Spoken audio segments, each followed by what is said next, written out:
Hello, this is the Vietnam Social News Update for October 14, 2025. Date of news coverage: October 14, 2025. Politics. Vietnam is making bold diplomatic moves this week, most notably sealing fresh cooperation pacts with North Korea. During General Secretary To Lum's trip to Pyongyang, the two countries agreed to work jointly across defense, foreign affairs, and health. This visit marks the first by a Vietnamese leader to North Korea in nearly 2 decades, and it signals Hanoi's intention to expand its diplomatic flexibility and presence in unusual quarters. The agreements, though still vague in their details, underscore a desire to assert strategic independence, even as tensions swirl across East Asia. At home, institutional reform continues to consume political attention. The government is pushing hard on its streamline, strengthen, optimize mantra, reorganizing ministries and consolidating overlapping agencies. Meanwhile, an audacious plan to merge provinces and eliminate district-level governments is underway, aiming to reduce the number of administrative layers and improve efficiency. This restructuring is not without controversy.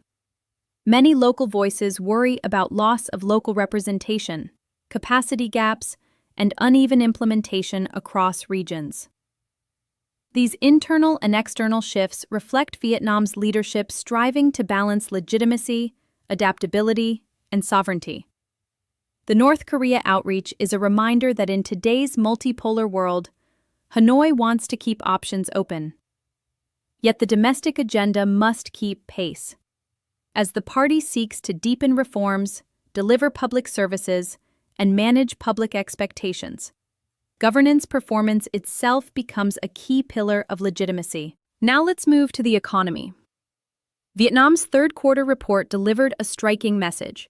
Despite steep U.S. tariffs on Vietnamese goods, the economy grew by 8.22 to 8.23% year-on-year. This acceleration from an upwardly revised 8.19% in Q2 suggests resilience in foreign investment, industrial output, and internal demand. Even as exports to the U.S. slowed, growth in electronics, chemicals, and other higher-value goods partly offset the losses in footwear and textiles. The government currently eyes full-year GDP expansion of 8.3 to 8.5%. However, headwinds are mounting. Footwear shipments to the U.S. collapsed by 27% in September, while textiles and related exports also saw double-digit declines. These vulnerable sectors illustrate the downside of an export-oriented model facing rising protectionism and supply chain disruptions. The State Bank of Vietnam has indicated it will prioritize growth this year by allowing credit to expand by 19 to 20%, while carefully managing monetary stability. Investor sentiment is now riding high on the recent announcement that FTSE Russell will upgrade Vietnam from frontier to emerging market status. The expected inflows, estimated in the billions of dollars, could strengthen capital markets, support IPO activity, and accelerate financial sector liberalization.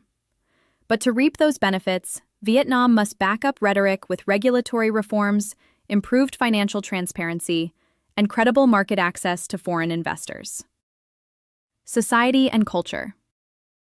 Next, in society and culture, nature continues to test Vietnam's resilience. Torrential rains tied to Typhoon Matmo have inundated large swaths of northern and northeast provinces. At least 3 people have died, and over 4,800 houses have been flooded in places like Thanh Nguyen, Cao Bang, and Lang Son. In Haiphong, older drainage systems, some dating back to colonial times, failed under 4 hours of heavy downpour, swamping city streets and highlighting infrastructural fragility. The government has appealed internationally for aid to help communities recover from historic flood losses. In media and image building, Vietnam is expanding its voice abroad. Vietnam Today, Vietnam's first 24/7 English-language channel, launched in September, broadcasting news, business, and cultural content overseas. With this platform, Hanoi hopes to shape global narratives about its modernization, strategic posture, and domestic priorities.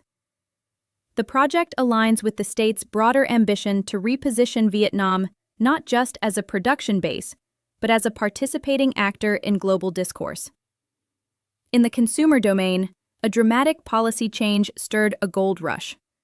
The government ended its monopoly on bullion production, allowing private trade in the precious metal. On day one of liberalization, many gold shops reported being sold out, as citizens rushed to buy gold in what many saw as a hedge against domestic uncertainty and inflation pressures. The move signals both economic liberalization and a population seeking safer financial anchors amid volatility. International relations. Finally, in international relations, Vietnam's foreign strategy is showing both continuity and nuance. While the North Korea cooperation agreements have grabbed headlines, more subtle shifts are visible in public sentiment toward China. Among younger Vietnamese, attitudes toward China are softening, in part shaped by social media exposure and curated cultural content, even as the public still generally favors the U.S. as a strategic partner. This quiet tilt creates diplomatic space for economic projects like cross-border high-speed rail lines and special economic zones near China, which had been politically sensitive before. On trade diplomacy, Vietnam is navigating between pressure from the U.S. and incentives from Chinese investment.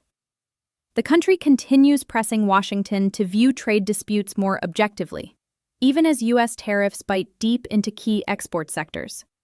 Meanwhile, trade and infrastructure linkages with Beijing are growing, though Vietnam remains cautious about trade dependency and security risks. As Vietnam steps into its upgraded market status, its negotiating power strengthens in regional and global forums. Hanoi is likely to lean into multilateral institutions, climate diplomacy, and ASEAN initiatives to amplify its voice. But the balancing act is delicate. Navigating between large powers, domestic reform imperatives, and global volatility will require both strategic agility and political discipline. Thank you for listening to the Vietnam Social News Update. Don't forget to like, share, and subscribe. And see you again tomorrow. This news summary is based on publicly available reports and rewritten uniquely for Vietnam Social News. VietnamNews.com is the official web address of Vietnam Social News. We are an independent platform, not affiliated with Vietnam News Agency or any government-owned media outlet.